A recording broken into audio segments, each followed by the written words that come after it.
Hello park managers, and welcome to a very special video commemorating the 2-year anniversary of Jurassic World Evolution.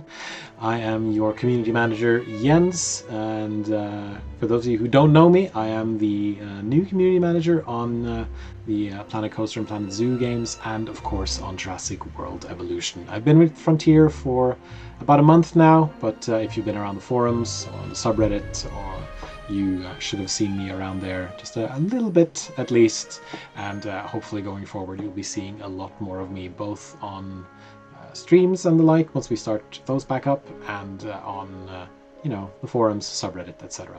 I wanted to give a bit of an intro to this video before we get started, because, as I mentioned earlier, this was to celebrate the 2-year anniversary of Jurassic World Evolution, and so we've brought together different people from the dev team in order to have them share some stories and talk a bit about the development of the game, the release of the game, and some of the things that went into it as the game was being developed.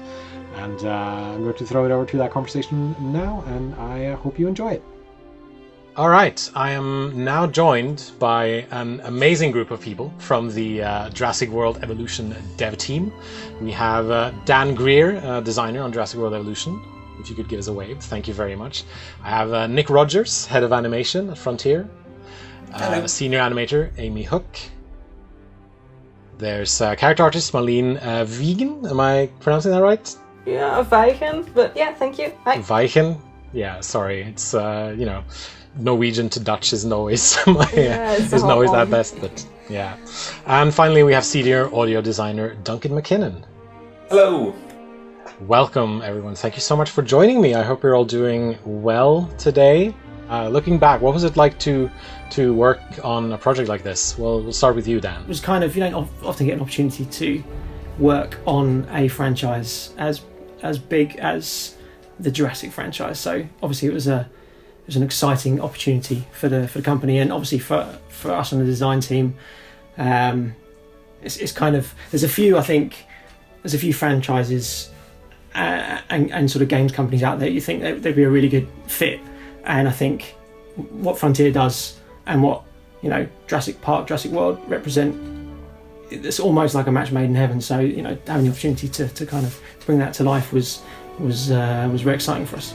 Where do you start designing a theme park game based on Jurassic World? Because like we said, it's a huge endeavor. It's a bit of a pressure as well, because it has so many fans throughout the years.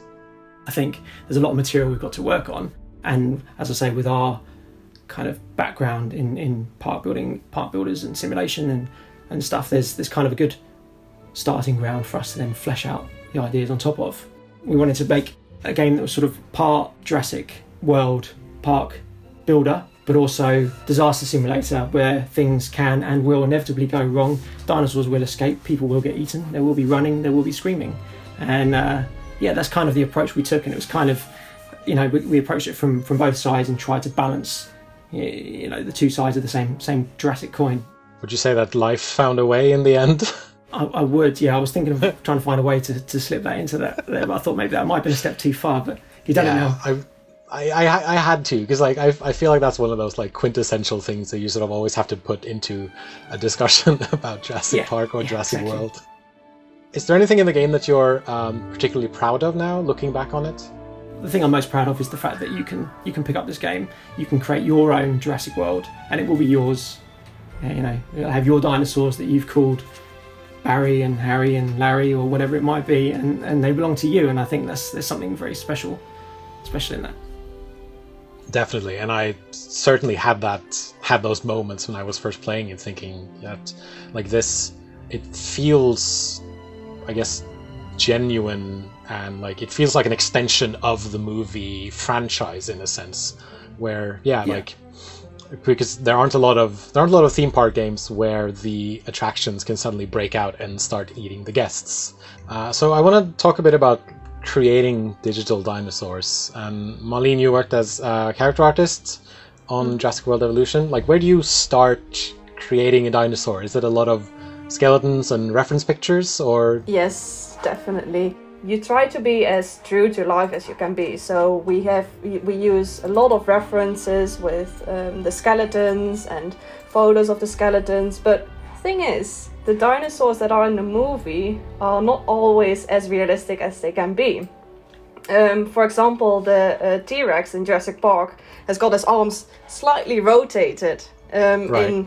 At that time, it was probably really realistic, but with the knowledge that we have right now, you'd say, it's not as true to nature as it is. So we try to adapt to that with our new dinosaurs. So some might not look as true to nature as they are, but they are true to the Jurassic Park and Jurassic World movies. Yeah, it sounds like an interesting process to sort of find that balance between those two things. Were there ever moments when you were playing the game when you were thinking, oh yeah, that's my dinosaur, like I made that? Yes, so for me my favorite dinosaur and the favorite one I worked on as well is the Drysaurus, which is like a really cute little dinosaur running around with his huge legs, and it was just so much fun to do the colors for it as well. It's quite complicated to go from here you got just a skeleton to here you got a full dinosaur that's walking and roaring around. I only make the model. I don't do any of the other parts. But it's so cool to see the model actually doing stuff, and yeah, makes me really proud still to see it like that. But the people who do some of the other parts are luckily here with us on this call, and that gives me a pretty great segue. So, Nick and Amy, like, what do you draw on to create like animations and movements for dinosaurs, creatures that we, that don't exist anymore other than skeletons and fossils?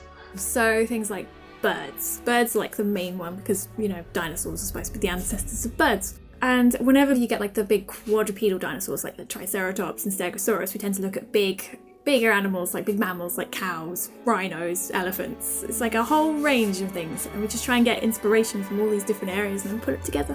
We were really trying to make sure that we captured the big characters of the hero dinosaurs as well, because the T-Rex and particularly the raptor actually has a very recognisable character in the film, and we had to make sure that came across, otherwise it just wouldn't feel right. We just had to make sure that when people saw the dinosaurs in the game that they felt the same way as they did with the dinosaurs that they grew up watching, that they didn't move in a way that was completely different to how the T-Rex moved in the film, otherwise it just wouldn't feel familiar. So proud of what the team accomplished. Just as the game went on, it just got better and better, and some of the takedowns that the guys did, particularly some of Amy's ones in the DLC, were just incredible. It sounds like a hell of a challenge on the way you describe it. Like, you knocked it out of the park. Yeah, I remember when we were doing, like, when we had our own dinosaurs to do, and I think Struthiomimus was the first one you got in the game. And I remember that was one of mine. I had the custody of Struthiomimus. And I remember Felix standing over me one day saying, "This is the first dinosaur anyone's ever going to see in our game, so it has to be the best." And I'm like, thanks, Felix. Thanks for that. No pressure. Yeah, it's the only dinosaur that absolutely everyone sees. So. Amy, obviously, the Gallimimus is your brainchild, your baby. So the Struthi is your baby. Is there anything else in the game that you worked on that you're particularly proud of? There's a lot to be proud of. I'd be here all day if I talked about it, I think. I remember, my first big hunt that I remember doing was the Indoraptor eating a goat. So that's a pretty good highlight. So one thing that probably doesn't come across is the extent of violence that Amy is able to manufacture from her imagination. It was always a surprise when we saw the horrors that came out of the takedowns. That's one of the things that I've learned about working in video games. It's usually the people who seem the sweetest who are able to just pull on these incredible fonts of just like violence that they can just put into the game to just make it seem horrible and gruesome. But they don't only have to look good, they also have to sound good, and that's where you come in, Duncan. Yeah. Could you talk a little bit about the process of like designing like dinosaur audio? Like, how do you make it sound right? one of the sounds we really wanted to unpick was the main T-Rex roar. So Matthew, who was the lead audio designer on the original game, spent a very, very long time trying to unpick this one sound, just looking at all the different layers, trying to work out what animals they combined to make that classic roar. And in the end, we recreated it, and we got to within about 95% of it, I reckon. Wow. With some elephants, with elephants, distortions, tigers, and the sound of an extremely large ice block being pulled across a wooden surface. Yeah, and then once we kind of got that recipe, you have something high and screechy, you have something low and rumbly, and then you have this big ice block. Then you can kind of take that formula and then apply it to other different things. So that kind of gave us a good foundation for creating all of the other dinosaurs that we were going to have to do. That's one of the things that I find fascinating about audio design is you have to account not only for like creatures roaring and stuff like that, but also like the tiny stuff like gates opening or alarms, and a lot of it is just like you said, like an ice block across a wooden floor, for example. What were some of the sort of like weird creative solutions you had to come up with for some of the sound effects in Jurassic World Evolution? Yeah, so we did a whole load of recording in our old offices, which were basically your standard office building. We just grabbed some microphones, stuck them in the middle of the room. I was sharing with another sound designer. So we had all these various bits of just rubbish that we could find around the office. So we had some air conditioning ducts. We had like a trombone that head of audio Jim brought in. We had a vuvuzela. Do you remember those from the World Cup? Oh yeah. And we just spent a whole afternoon just like blowing through this stuff, hitting stuff with it, just trying to come up with interesting sounds. And myself and Dylan, one of the other sound designers, disassembled the trombone, put it back together in some weird way, and then he held the hollow body of an acoustic guitar, and I pointed the trombone inside it, and then just like blew into it, and it made this really strange resonance. And Jim heard it and was like, right, I'm going to use that on Parasaurolophus. And then he asked us to recreate it, and we never could. We never could quite just find that very, very specific thing that we did that made that very, very specific resonance. So Jim had a fun time just trying to make the whole dinosaur out of this tiny little snippet of perfect audio. Lovely. I always like the radio in the Jeeps as well. Oh yeah. I like the Costa Rican radio on the Jeeps. Yeah, it's just a lovely little touch that once you realise it, you can't miss it. Yeah, that was a lot of fun too. We went through quite a lot of different iterations of that. We started off with a kind of South American funk soundtrack, but it made the game feel too much like a driving game. Like you were hooning off jumps with like this 1970s clavinet keyboard funky sound, and it was all a bit too much. And then Janesta, our music supervisor, just found this record label that just had all this insanely obscure Costa Rican music from the 1970s that no one's ever heard of. And I just love to think that there's just some like old dude in his rocking chair in Costa Rica who just gets a check for like $200 through the post. And like, what's this for? Some people in Cambridge have licensed this song that no one's heard for 30 years, and it's a video game. Like, I just love that. I wanted to ask, like, after the game came out, were you keeping up with, streams, community videos, Reddit discussions, all that kind of stuff? What was it like seeing people's reactions? When they play the game, they're actually probably best positioned to kind of give the feedback that helps us see that and achieve it. So yeah, I think we definitely watch and we definitely read it, and we take it all on board. And it's like I say, it's a very gratifying thing to see. And on that note, I think we're going to call it there.